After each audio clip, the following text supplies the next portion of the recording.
আলহামদুলিল্লাহ ওয়াহদা ওয়াসসালাতু ওয়াসসালামু আলা মান লা নাবিয়্যা বা'দা আম্মা বা'দ ফাআউযু বিল্লাহি মিনাশ শাইতানির রাজীম বিসমিল্লাহির রহমানির রহিম ক্বালা আল্লাহু তাআলা ফি কালামিহিল মাজিদ ওয়াল ফুরকানিহিল হামিদ ফাইযা কুদিয়াতিস সালাতু ফান্তাশিরু ফিল আরদি ওয়াবতাগু মিন ফাদলিল্লাহ ওয়াযকুরুল্লাহা কাসীরান লাআল্লাকুম তুফলিহুন। ক্বালা রাসূলুল্লাহি সাল্লাল্লাহু আলাইহি ওয়াসাল্লাম তালাবু কাসবিল হালালি ফারিদাতুন বা'দাল ফারিদা আও কামা ক্বালা আলাইহি সালাতু ওয়াসসালাম। ওয়া নাহনু আলা যালিকা মিনাশ শাহিদিন ওয়াশ শাকিরিন আলহামদুলিল্লাহি রাব্বিল আলামিন। আল্লাহ পাক রব্বে কারিমের দরবারে লাখো কোটি শুকরিয়া যে মহান রব্বে কারিম আমাদেরকে যে যেখান থেকে শুনতেছি আমাদেরকে কোরআন এবং সুন্নাহর আলোচনা শোনার তৌফিক দান করতেছেন। এজন্য মহান রব্বে কারিমের দরবারে অন্তরের গহীন স্থল থেকে শুকরিয়া আদায় করি আলহামদুলিল্লাহ। আল্লাহ পাক রব্বুল আলামিন বলেন ওয়াকাযা রব্বুকা আল্লাহ তা'বুদু ইল্লা ইয়াহু ওয়া বিল ওয়ালিদাইনি ইহসানা।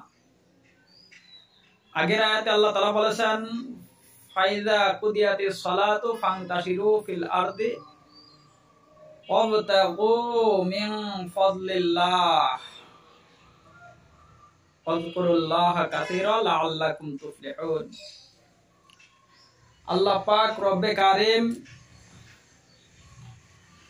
মানুষকে ডাক দিয়ে বলতেছেন, হে মানুষেরা, যখন তোমরা নামাজ সম্পন্ন হয়ে গেল, যখন তোমাদের নামাজ সম্পূর্ণ হয়ে গেল, তখন তোমরা কাজ কর্মে বাহির হইয়া যাও, অলসের মতো বসিয়া থাকিও না। তোমরা কাজ কর্মে বাহির হইয়া যাও।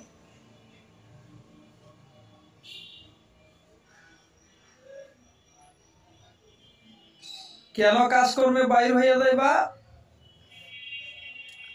কাজ করে হালাল রিজিক উপার্জন করার জন্য।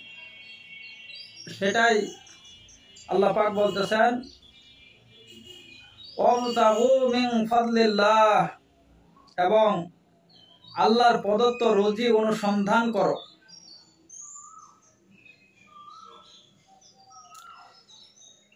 এবং অধিক সংখ্যায় আল্লাহর জিকির করো। ওয়াযকুরুল্লাহা কাসীরা, কোন সংখ্যা নির্ধারণ করা হয়নি, অসংখ্য ভাবে আল্লাহ তাআলার জিকির করো।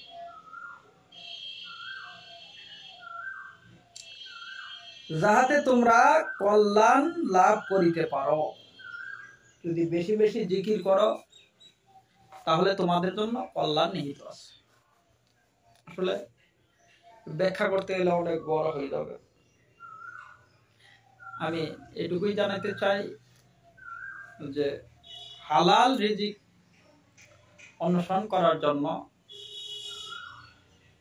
এই আয়াত আল্লাহ পাক রব্বুল আলামিন নাযিল করেছেন, এবং আল্লাহ রাসূল সাল্লাল্লাহু আলাইহি সাল্লাম বলেন কাসবুল হালালি ফারিদাতুন বা'দাল ফারিদা। ফরজ ইবাদতগুলো ঠিক রাখার পরে তোমার জন্য হালাল রিজিক উপার্জন করা ফরজ। আজকে ডানে বামে সামনে পিছনে তাকাইলে দেখা যায় অসংখ্য মানুষ আল্লাহ তাআলার ইবাদত থেকে গাফেল হয়ে, হাজারো লক্ষ কোটি মানুষ হারাম উপার্জনের পিছনে লেগে গেছে। আল্লাহ পাক রব্বুল আলামিন আমাদেরকে কোরআন এবং সুন্নাহ বোঝার তৌফিক দান করুক। ওমা তৌফিক ইল্লা বিল্লাহ।